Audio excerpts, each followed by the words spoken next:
How to add multiple videos on Instagram story. So if you go here directly to your Instagram story, then you cannot do the same two videos in one space for story. So what you can do is you'll be needing a third party application. So to do that is I recommend you to use CapCut here.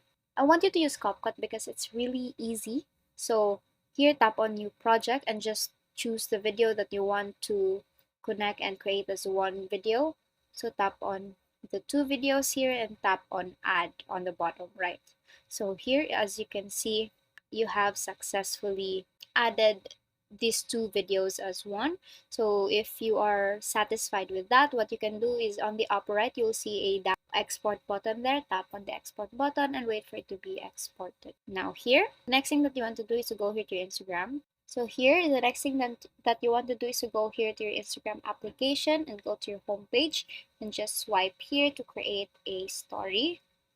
Now on the bottom right, you will see the gallery icon there. Tap on your gallery icon and choose the 10 minutes video here.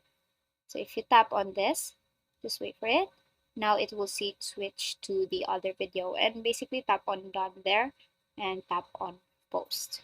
So basically that's how you add multiple videos on Instagram story, and that is all for today. If this video helped you, please give us some thumbs up and subscribe to the YouTube channel for more tutorials. Thank you for watching.